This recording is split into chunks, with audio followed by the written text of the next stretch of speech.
দীপা রুডির দিকে বন্দুক তাক করলে রুডি বলে, আপনি আমাকে কিছুতে মারতে পারবেন না, কারণ আপনার মেয়ের গর্ভে যে আমার সন্তান।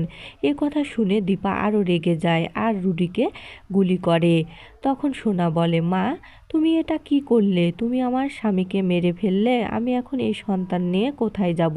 তখন দীপা বলে, তুই এই বাড়িতে থাকবি আর তুই একা একাই তোর সন্তানকে মানুষ করবি।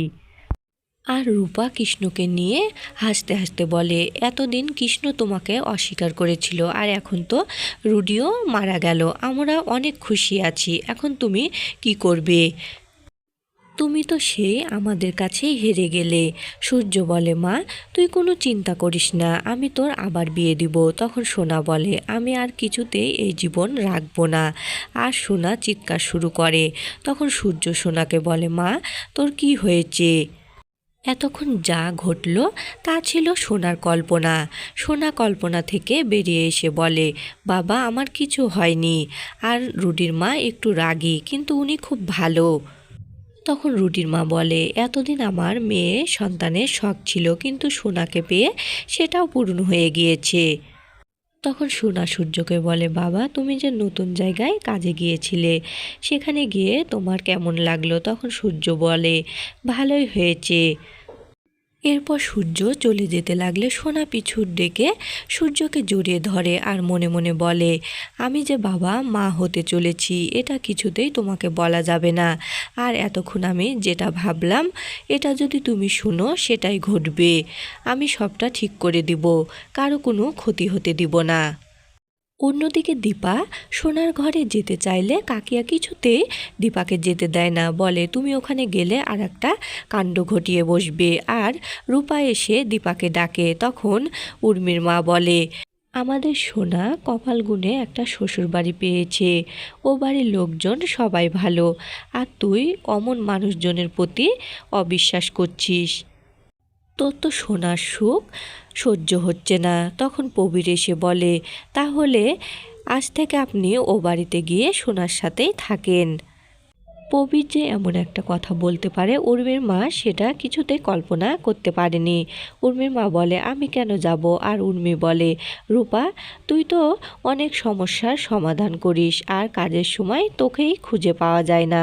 তখন দীপা বলে, উর্মি তুই রূপাকে ওভাবে বলবি না। তখন কাকিয়া বলে, ও ওভাবে বলবে না তো কিভাবে বলবে? তোমরা মা মেয়ে যেখানেই যাবে সেখানেই একটা সমস্যা বাঁধিয়েই ছাড়বে। আর সোনার ব্যাপারে এত ভাবনা চিন্তা তোমার করার কোনো দরকার নেই। তখন প্রবীর বলে, বড় বৌমা ওর মা, আর সবার আগে বড় বৌমাই সোনাকে নিয়ে বেশি চিন্তা করে।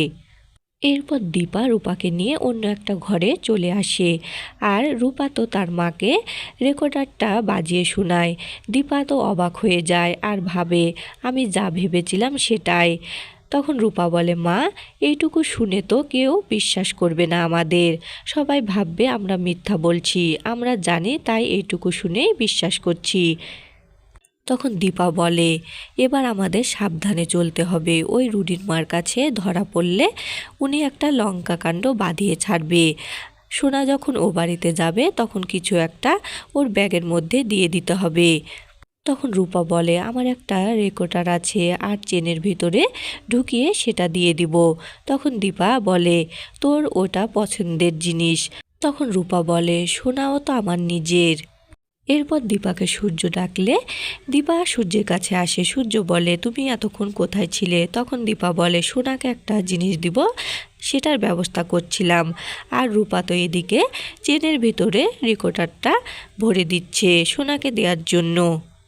অন্যদিকে কুন্তলাকে সবার সাথে খাবার খেতে বললে কুন্তলা বলে, আমাদের বাড়িতে একটা নিয়ম আছে, ছেলেদের আগে মেয়েরা কেউ খাবার খায় না।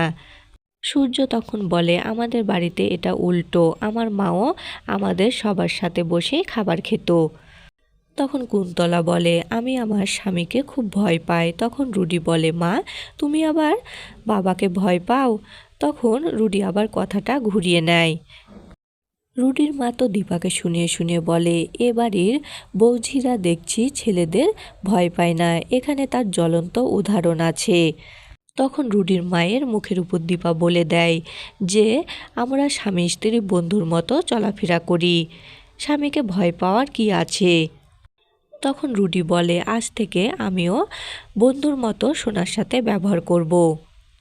এরপর রুডির মা রূপার খোঁজ করে। তখন দীপা বলে, আমি একটা সোনাকে গিফট দিব, সেটাই আনতে পাঠিয়েছি।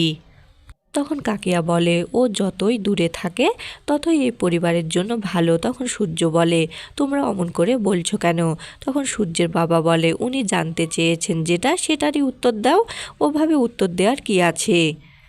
সবাইকে খাবার টেবিলে খাবার খেতে দেয়া হয়। রুডির মার তো একটাই চিন্তা যে রূপা কোথায়।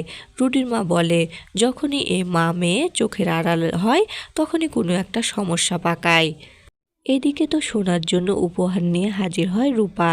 দীপা বলে, ডাক্তারবাবু, আমি সোনাকে একটা অষ্টমঙ্গলায় গিফট দিতে চেয়েছিলাম, আর এটা তো আমার হাতে সোনা পড়বে না, তাই আপনি পরিয়ে দিন।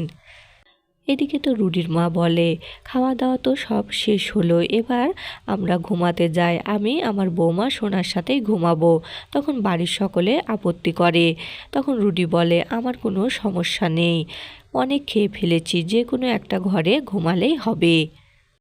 অন্যদিকে কুন্তলা ঘরে গিয়ে সোনাকে বলে, মায়ের বাড়িতে এসে খুব আনন্দ হচ্ছে তাই না? যতই কম কথা বলবে ততই ভালো, বেশি যদি বাড়াবাড়ি করো তাহলে তার পরিণাম কি হবে সেটা তো তুমি বুঝতেই পারছো। এরপর কুন্তলার কানের দুলটা নিচে পড়ে যায়। কানের দুলটা খুঁজতে গিয়ে কুন্তলা দেখতে পায় সেখানে একটা রেকর্ডার। অন্যদিকে সূর্য দীপাকে বলে, মানুষ ভাবে কি আর হয় কি, আমি ভেবেছিলাম অনেক দিন পর কাজে জয়েন করলাম, তুমি আমার কাছে অনেক কিছু জানতে চাইবে, কিন্তু তুমি কিছুই জানতে চাইলে না। কিন্তু সূর্যের এই বলা কথাগুলো দীপা শুনেনি, অন্যমনস্ক ছিল। তখন দীপা বলে, ডাক্তারবাবু আরও একবার বলুন। তখন সূর্য বলে, তুমি আমার কথাই শুনোনি। তখন দীপা বলে, ডাক্তারবাবু, কেউ কি অষ্টমঙ্গলায় তার মাকে সঙ্গে নিয়ে আসে? তখন সূর্য দীপাকে বোঝায়, বলে, ধরে নাও এটা আগে প্রচলন ছিল না, কিন্তু এটা এখন চালু হলো। দীপা তো সূর্যের কোনো কথাই বুঝতে চায় না, শুধু সোনার কথাই ভাবে। তখন সূর্য রাগে অভিমানে বলে, আজকে আমি অনেক দিন পর জয়েন করলাম, আর তুমি আমার সেটা না শুনে অন্য কথা ভাবছো। তখন সূর্যের রাগ ভাঙ্গায় দীপা। সেই মুহূর্তে কুন্তলা চেঁচামেচি শুরু করে, বলে, আমি আর এ বাড়িতে থাকবো না, আমার ছেলে আর বৌমাকে নিয়ে চলে যাব। তখন সূর্য এসে বলে, আপনাদের কি হয়েছে? তখন কুন্তলা রেকর্ডারটা দেখায় আর বলে, কেউ কি মেয়ে জামাইয়ের ঘরে এরকম রেকর্ডার ফিট করে? আজকে আমি জীবনের প্রথম দেখলাম। তখন রুডি বলে, মামুনি, আপনি এটা কি করে করতে পারেন? আমি কিছুতেই বিশ্বাস করতে পারছি না। তখন কুন্তলা বলে, আমার কথাতে তো বিশ্বাস করবে না, যার কথাতে বিশ্বাস করবে তার কাছেই শোনো। তখন সোনা বলে, মা, তুমি এটা কি করে করলে? তুমি আমার সাথে এত বড় একটা প্রতারণা করলে।